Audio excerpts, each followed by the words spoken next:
Just give me 1 second. Thank Sure. you. Uh-huh. Hey. Hi. 2 minutes. Thank you. Hi, good afternoon. Sorry about that. Hey, oi.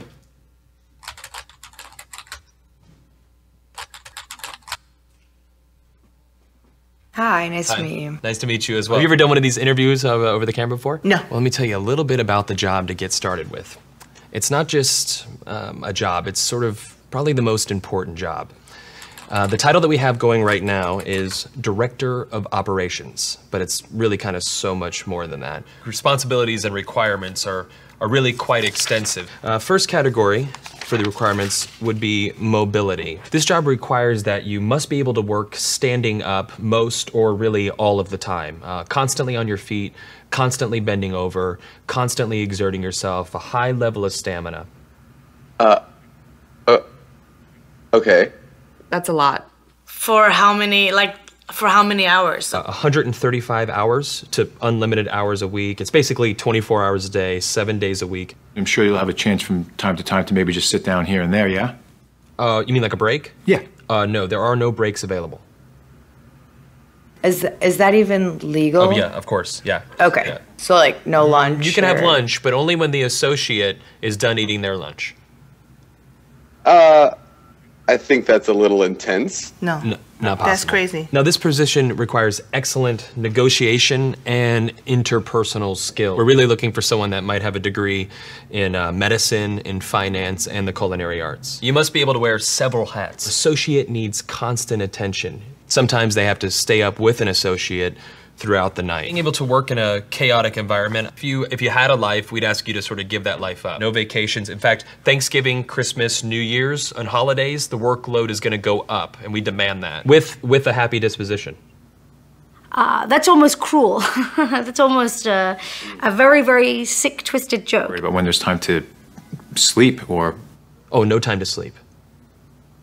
Yeah, all-encompassing almost. That's exactly right. 365 days a year? Yes. No, that's inhumane. That's very insane.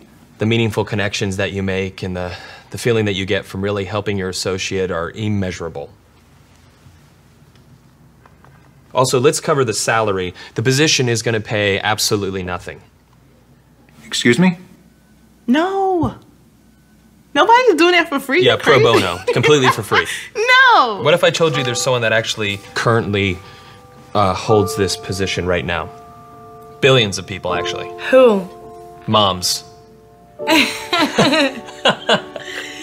Yeah. Yeah. Moms. That's awesome. Oh. And they meet every requirement, don't wow. Oh my God. Moms are the best. Yeah, there's no pay. They're 24 hours. They're always there. Now I'm thinking about my mom. they? Yeah, and what are you thinking about her? I'm thinking about all those nights and everything. Thank you so much for everything you do. I know it doesn't seem like I appreciate all of it, but I definitely do. So, Mom, I want to say thank you for everything that you've done. I love you very much. You've been there through thick and thin. My mom is just awesome. She's awesome. I mean, enjoyed that. That's good, right? Yeah. Moms are special, and when you kind of put it down into like a job interview or like job classifications, who on earth would take that job, right? But there are those of you that do it every day, and you do it happily, and you are honored to do it, and today is a special day. And I want to speak to you a little bit about something that I think that maybe the world is struggling with right now, and it's seeping into our relationships, and it's kind of at a basic level, because we talk a lot about love here. We talk a lot about loving our neighbor and being able to love our neighbor as ourselves. We talk about love of a child and love of family. We try to create an atmosphere at this church that is an atmosphere of family, and we talk about how much God loves us. And there are some critical ingredients that have to be involved for us to truly be able to love. And I think that with the way that the world is moving and the way that our interpersonal interactions are becoming, And even the way that we are starting to love people, these two elements are missing, and it's causing us not to love in a Christian manner. And it starts at our most basic relationships, and it escalates all the way up into our relationships with our family, our friends, our coworkers, people we don't know, and it enters and seeps into our relationship with Jesus Christ. Okay? And the two, as you can tell on the screen, the two elements that are missing that I think are sometimes not applied, and not applied in a biblical manner, is the elements of honor and respect.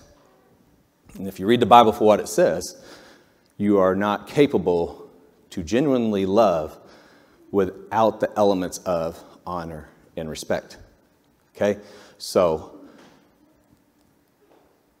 honor is straight up it's in the commandments. It is so important in our relationships that God included it into the 10 Commandments. And in Exodus 20, it says there, honor your father and your mother. And then this is the first commandment that comes with a promise. And it says that your days may be long upon the land which the Lord your God is giving you. Okay? So right away, we see a promise here. And you're probably asking yourself, so if I love my parents, it's going to add years onto my life. Well, what the underlying statement here is that the relationship and the way that you love your parents, and if honor and respect is included into that process, then that can have an absolute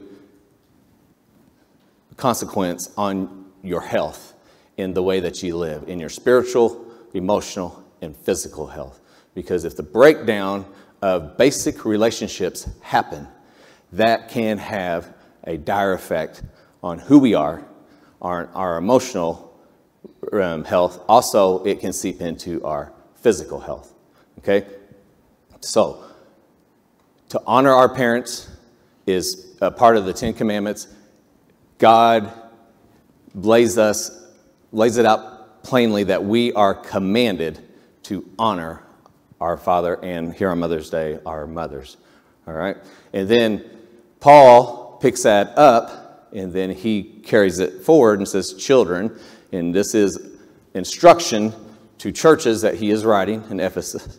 It says, children, obey your parents in the Lord, for this is right. And this is what God calls us to do. And he quotes from Exodus, because he knew the law, honor your father and mother, for this is the first commandment with a promise, that it may be well with you and you may live long on the earth. Then he also reiterates that in Colossians 3, and he repeats, children, obey your parents in all things, for this is well-pleasing to the Lord.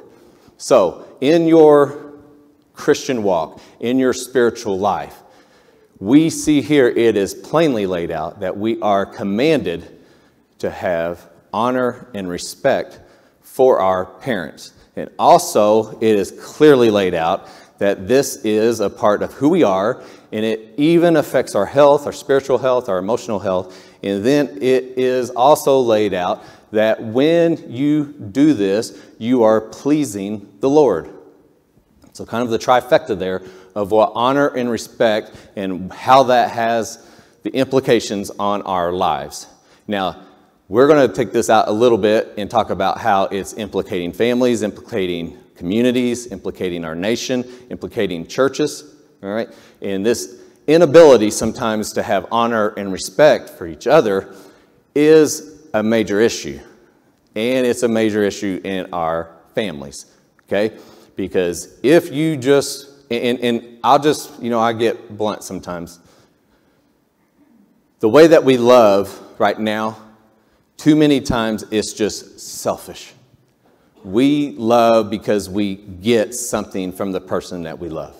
And then when that quits happening, when we quit receiving the benefits, sometimes, if you're honest with yourself, sometimes it's a challenge to continue to love that person. And even if that person does something that hurts us or wrongs us or speaks badly against us or causes something, then that love is challenged at even a greater level. All right? And if I remind you, the greatest commandment, the two that everything is hung on, Christianity is hung on, is love God with all your heart, with all your soul, with all your mind, and then love your neighbor as yourself. All right? So those are that's the commandments that everything is hung on. And then we're also to honor and love our parents, which is the most basic of relationships that we have in life. And then that is what we build.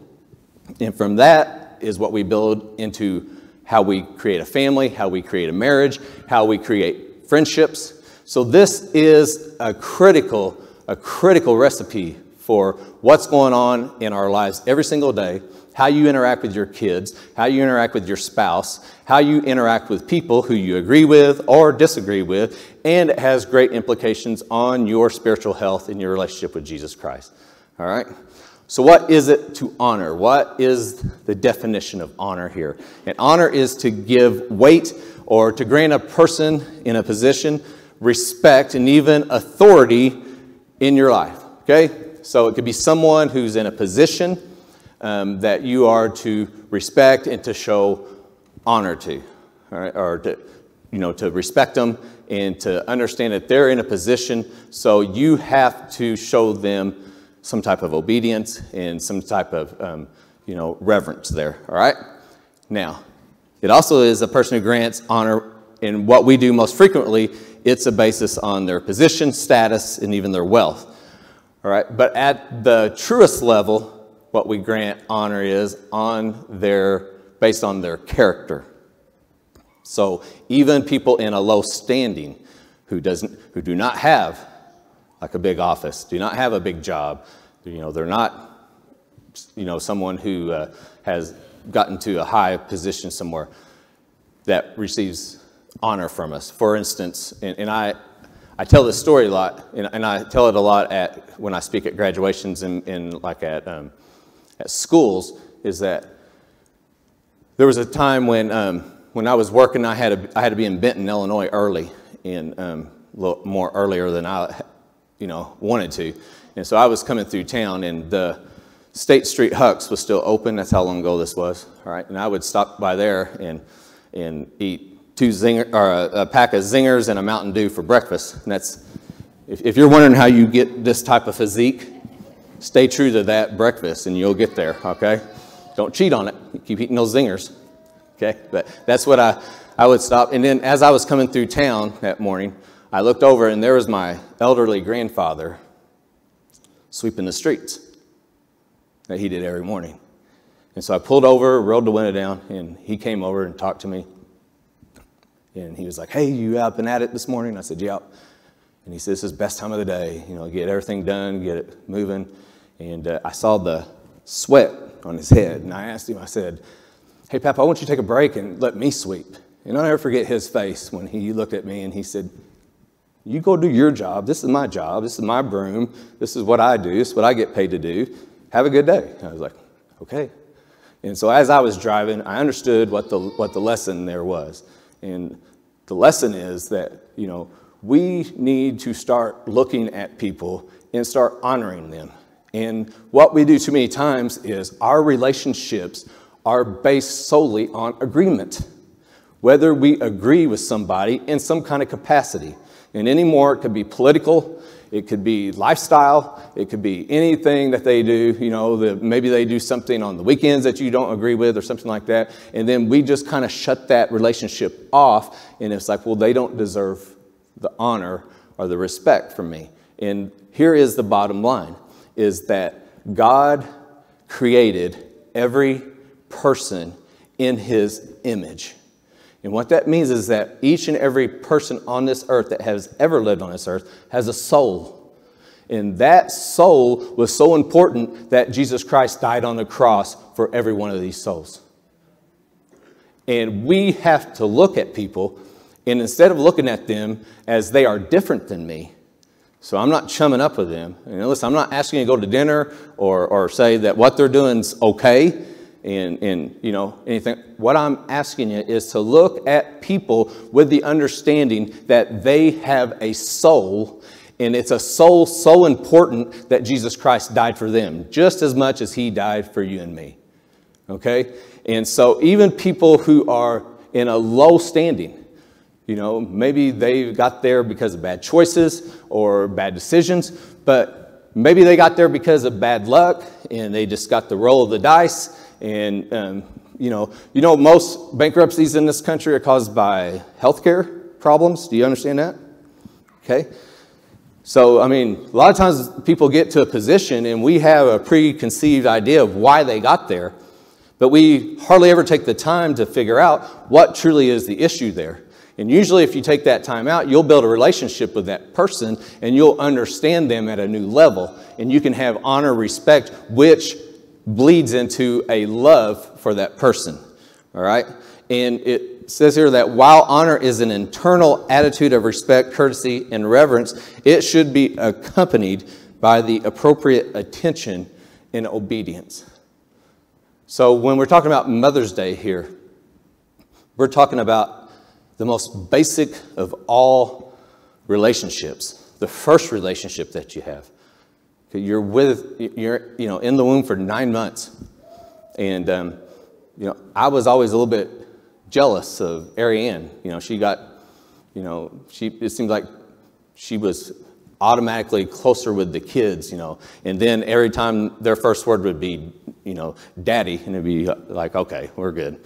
All right. So, but too many times what we do is we take these lessons that we read about in the Bible and that we talk about here on Sunday mornings, or maybe it's your Bible study that you're involved with, or maybe it's just the stuff that you've learned or heard, and too many times we just leave it in talk and in a theoretical process. And we fail so many times to put God's teachings into action. And thank goodness, thank the Lord, that God is not a theoretical type of God, because he loved us so much that he had to display his love for us. And the way that he did that is to send his son, Jesus Christ, to die for each and every one of us on the cross. He couldn't leave it theoretical. He couldn't leave us in that state. And too many times what we do here is that we find out, when we see people, we find out what kind of life they live or whatever, and we judge them, and we kind of, without saying the words either mentally or verbally, we kind of say they deserve the life that they're living. And we fail to have that ability to look at them and understand that they have been created in the image of God, and they have a soul that Jesus Christ died for. Okay? And I will remind you that Jesus had a special relationship with his mother. And there's a scripture that Jesus didn't own anything. Didn't even have the foxes have their dens, but the Son of Man has no place to even lay his head at night. And he slept out on the ground. But you know that he had an earthly will, right? We know he had a heavenly will, and we know about all that. But you know that he had an earthly will. As he's hanging on the cross, he looks at his dear friend John, and he says, hey, you see the woman standing beside you? That is now your mother. Take care of her. And then he looks at his mom and says, you see the man standing beside you? It's not your son. So we see an earthly will there, and we see a special relationship. All right? And if you didn't have a good relationship with your mom, there is still that level of honor and respect that have to be there. Okay? If they weren't a good mother, then there still has to be the honor and the respect that has to be there because of who they are. And that's not coming from me. I gave it to you straight from the Bible. Okay? Old Testament, New Testament. Honor your mother, honor your father and mother. Okay? So it doesn't give out any kind of, like special cases, like if they were this, that, and that, but we are to honor our parents. And now it's become that this honor and love have been so separated from love. In the way that we see people, we have the inability to apply honor and love to people, that it's bleeding into not only our relationships outside with the people we don't know, or with with people that we're friends with. It's bleeding into our homes. It's bleeding into our marriages. It's bleeding into our relationships. And it's affecting our relationship with Jesus Christ. All right? Because you have to ask yourself, is there a level of respect that exists within your home? My kids will tell you. And I have a hard time holding my tongue, even sometimes in public, when I see a child disrespect their mother. It's all I can do sometimes not to say something to them. And my kids will tell you that Cecil Phelps will come back to life in an instant if any of them disrespect my wife in front of me. Okay? And that's just the first rule of the house is you're not going to disrespect her. But that is the most basic relationship, is that you have to have honor and respect. And what the Bible is teaching here is that if you want to truly love and genuinely love, then you have to have honor, the ability to honor people.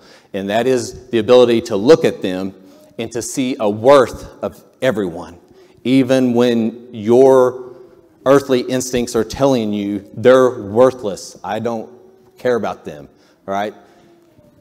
Now we move on to respect. And this is a feeling of deep admiration that you have for someone, okay? And it's elicited by their abilities. You know, maybe they're great at something.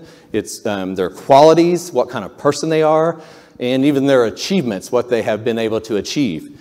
And we have this feeling, because of the wishes and rights and we're able to look at people and we have respect for them and we have admiration for them and we can look at them and love them still, even with different traditions, even with different ways of being raised.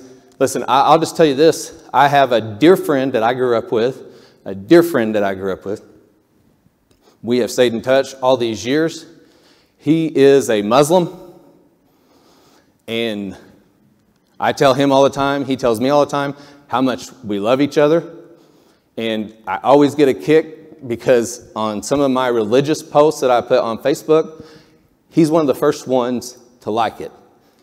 And we've talked about that, and the reason why he likes it is because he says that he has a level of honor and respect.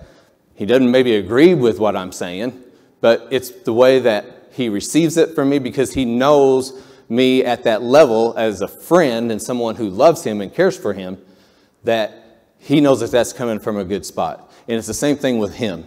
You know, we're total opposites on the religious spectrum, but I consider him a brother, and I would do anything in the world for him, and he would do anything in the world for me.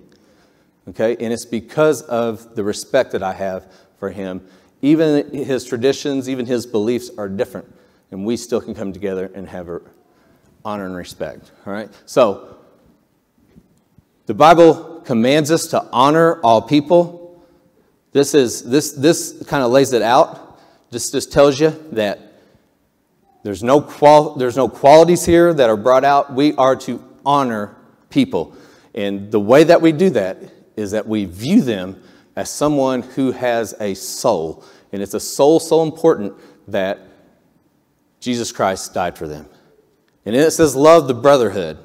And that means that we are to come together as a Christian, as all Christians, and come together and form a family. And that's why we impress that idea here so much, is that we are a family here. And we need and we are required and we are commanded by God to love each other, to have honor and respect for each other. All right? And then it also says to fear God. Okay? So have the utmost honor and respect for God. And then it finishes off with honor the king. And this is where we are able to look at people who are in a position of authority or a position of power, and you may not agree with anything that they're doing. Personally, politically, financially, any of that stuff. But the Bible says that you are to honor them. All right? And doesn't have any kind of political party affiliation here. It doesn't say when your team's winning, honor them, it just says honor them. Now, I'm not saying that you have to agree with them. I'm not saying that you have to, you know, chum up with them or anything like that. But what it is saying is that we need to get back to where we have a level of honor and respect. And that is started at the most basic relationship. And in our homes, we have to teach that we are to honor our mothers and we are to love them. And inside of that, family is a healthy cycle of submission, because the husband is called to be the head, the wife is called to submit, and it's not because she's any less or not as good. It's just called because that's what the Bible asks. And then when the wife submits, the husband does what God did to Jesus when he submit in death. He raised Jesus from the dead. He lifted him higher than any name has ever been lifted. And that is what husbands are supposed to do, is lift their wives. And then we are to teach this level of submission to our children as well, is that they are to submit and to us as parents, because not because I'm right and because I do everything perfect, you know, or I'm the perfect example, but because Ariane is their mother and I am their father. And they have to learn to love us through honor and respect. And too many times what happens is we learn love through fear, okay? And what is important here is that we get into a cycle of submission, to where no one is more important than anybody in the household. Do you have that person in the house where sometimes they wake up and they come down, you got to judge them and see what kind of mood they're in, okay? And let me tell you, if you're sitting there thinking we don't have that person in our family, you're the person. Okay, all right. So, but too many times we have one person making all the decisions. Okay, sometimes dad's career takes over everything, and everybody has to submit to this one career. And then we have, you know, a child who everybody has to cater to, and we do everything. Anytime you get where we place more importance on anyone inside of the household, then we get an unbalance, and things get out of whack, and priorities get out of whack, and trouble enters into the family. But at the most basic of all of our relationships is that relationship between a child and its mother. And that is based on honor and respect. Mothers all make mistakes. Mothers, you know, will do stuff wrong, but we are called to love them. And what happens with too many kids nowadays, especially nowadays, is that kids look at their moms and it is a genuinely selfish love. What can she do for me? And if she doesn't do for me, then I don't love her quite as much. And, you know, and I'm going to lash out to her. And we are called in the Bible to show honor and respect at all time, even in the times when we think that they're wrong, because they are our mother. And then that will bleed into our relationships with everyone else, because we're capable of looking at someone who's different than us, and we don't have to, you don't have to tell people and alert them that you disagree with them. All right? I don't know. We've gotten to the point to where we have to acknowledge to someone, like, I disagree with you with everything, okay? So, I mean, and I think it's like Facebook that has brought that out. And Mike Tyson's not the smartest guy to ever live, but he did say that some of y'all have gotten too comfortable saying stuff on Facebook because you know that I can't punch you in the face, all right? So we got a lot of keyboard tough guys and stuff, all right, and all that. And, I mean, it's just damaging. It's damaging. And when you speak disrespectfully to your wife, your children pick up on that. And they then think that it's okay to disrespect their mother and women. And then the same thing back. Any kind of level of disrespect that you allow in your household will carry on. And it will carry on into the other relationships that you have.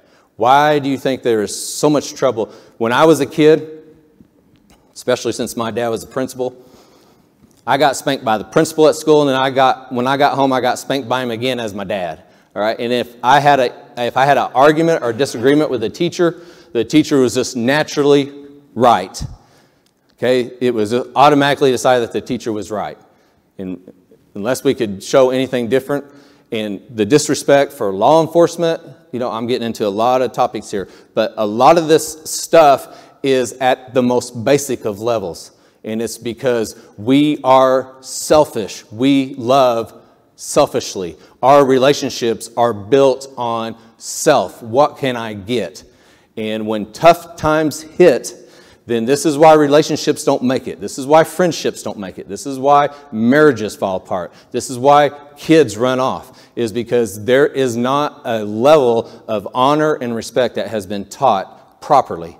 And sometimes when things go wrong, you just got to swallow it, and you got to stand firm, and you got to show honor and respect, even if you disagree and you think things are totally wrong. Because you know why?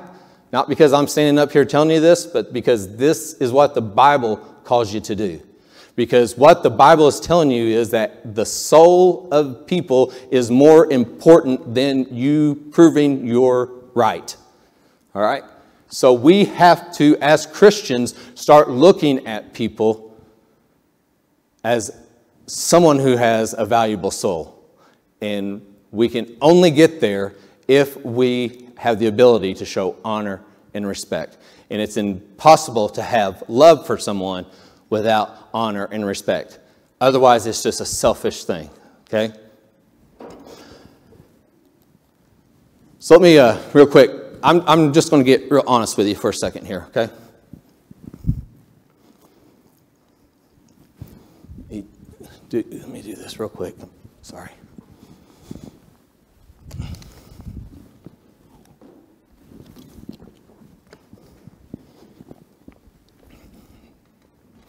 There are some days and sermons that preachers struggle with. Mother's Day is one. I'm not a mom. I don't know if you know that or not. I'm not a mom. I have a mom. Got a stepmom. I got a mother-in-law. Seems like I've got girls that I dated a long time ago, and I broke up with a girl. I haven't heard from them for years, but I'm still friends with the mom for some reason, okay? So I understand that. And sometimes trying to come up with a sermon on motherhood and the qualities of motherhood it's tough, especially for a 47-year-old man. So I have a dear friend who sent me it's a blog, and this friend is a mother in every kind of way that you could imagine. Ups and downs and stuff that, this world is full of, the good, the bad. And I love this friend, think the world of her.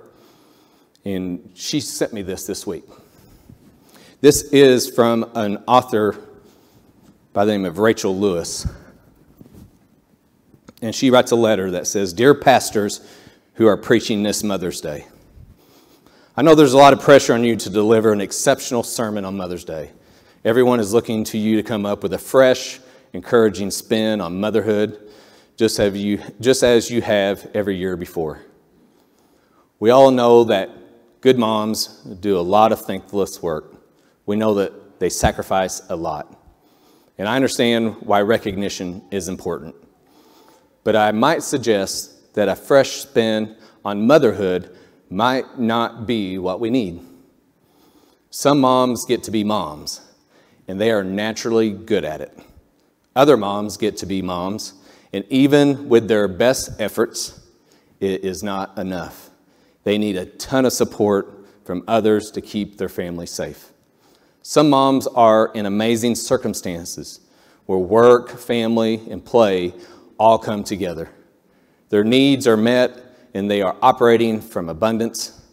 Some moms are in extremely difficult circumstances. No amount of work, and they work hard, can make up for their low wages, lack of time off, and expensive daycare. They and their families are existing, but it takes their all day in and day out. Some women would be amazing at motherhood, but their bodies refuse to create a baby for them. Some moms are moms through adoption, but they sometimes feel like the worst kind of mom because they are struggling to attach to their child. Raising a traumatized child is hard, but no one really wants to talk about that. There are women who are secret moms. They relinquished their child for adoption, but they did not relinquish their title as mom. It will stay with them forever. Some of them are at peace with this decision. Others were forced into it by their circumstances and may grieve that every moment of every day. Some moms have chosen abortion. They may come to church and expect to be met with shame. Maybe they come with feelings of peace about their decision, but they won't dare open up for fear of what others might say. Some may regret this choice, which felt like no choice at all at the time, but they cannot get support because the church doesn't like to open up about the messiness of abortion.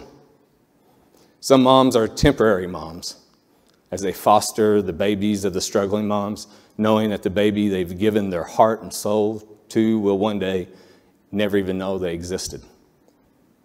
There are moms who have lost their own mom and feel completely at a loss for how to honor their dead mother. Other moms are grieving their dead children. Some of those women don't have any living children. They wish they knew the kind of sacrifice and servanthood you speak of. Their only way to parent is to create memorials or to whisper their child's name at night or donate time and money to a worthy cause in their baby's name. Some moms are waiting moms, waiting for their adoptions to finalize or be matched with an expecting mom. Some moms have their waiting children in other countries and may have to wait for years before they can wrap their arms around their child. Some moms are single moms. They walk into your building, watch all the couples sitting together, listen to sermon after sermon about how to be a good wife, all with the assumption that there is a capable and loving partner right there parenting alongside them. Others expect them to join committees and serve in childcare, but what they need is rest, no more commitments. They feel every time they come to church. Some moms are stepmoms. They love children with whom their relationship is naturally complicated. They hope, they pray, and they parent so hard. Sometimes parenting feels beautiful and rewarding, and other times it's a huge struggle to make things work. And then there's the dads, the ones whose wife is struggling with postpartum depression. She has retreated from her family as hormones and imbalance hold her captive. Then there are the dads whose wife has died. They are now playing both mom and dad. Mother's Day is just one more reminder of what the kids no longer have. There are dads who have to explain to their kids that mom has chosen to leave and will not be coming back. There are single moms, happy moms, fulfilled moms, and empty moms, bereaved moms, infertile moms, and women who long to be moms, and dads who have to be moms, all filling the pews of your church. I know you long to give them a fresh word on motherhood, but I hope you know that what they need, what they all need, is the same old message you give time and time again. God is with us in it all. No matter who fills your church on Mother's Day, no matter what baggage they are forced to bring, offer them the hope that comes with a God who loves and comforts them no matter how messy their lives feel. Tell them of a God who holds space for their humanity, their struggles, and all their emotions. Tell them of a God who loves every part of them and sits with them and holds them just as a mother would. And the rest, I promise, will fall exactly into place. Those are some wise words. And it brings out some things that we need to confront, pray about, and think about here at Star Church. What kind of church are we going to be?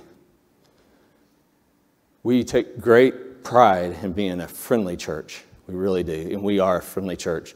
When I follow up with people who come here for the first several times, they say, man, I've never felt so at home, never felt so much friendliness, just amazing.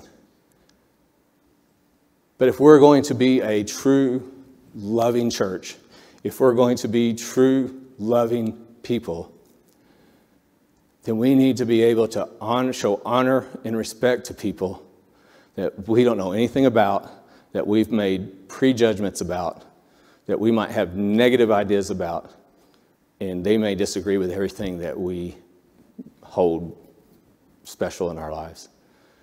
The Bible doesn't say anything about separating those. The Bible says, love God and love your neighbor as yourself. And this world has gotten extremely messy. And there are some issues here in this world. They're beyond me. I don't know what to do. But let's ask ourselves as a church, what kind of church do we want to be? And if the answer is that we want to be a loving church, then we have to be able to show honor and respect to people who might be in a very low place. And you know what? Those people are going to fail. They're going to fall down. And they need people who will help pick them up. Sometimes the falling down is not where the lesson is learned. The lesson is learned with how they stand up. And then here's the other thing. Who helps them get up? Okay? So, I'm honest with you. I struggle every year. This is my 12th Mother's Day sermon. I really don't know what to say. I've come up with sermons before, and then I get a letter that says I have offended somebody. That's fine. Okay? It is what it is. And I just took the words of a mother who just laid it out and said, you know what? Moms are human. They need to understand that regardless of what's going on in their life, Jesus Christ loves them. And we need to be a church that regardless of what's going on in anyone's life, we need to preach to them that Jesus Christ loves them and died for them, and He can change them. New life. New life on Mother's Day. That's the message. And I know that there are people here that are struggling, and there are people here that have got the world by the tail. And we need to love and honor them the same, regardless of which position they're in. All right? So, I want to ask you to stand this morning.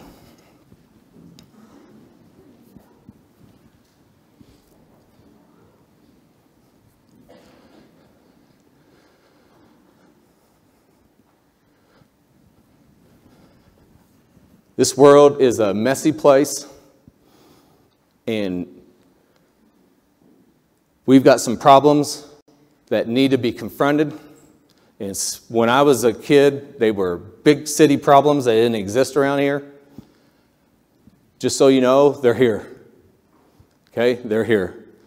And I'm just going to tell you, I'm always honest with you. There have been some people put in some circumstances here, and they need to be here at the church, but they're not here right now.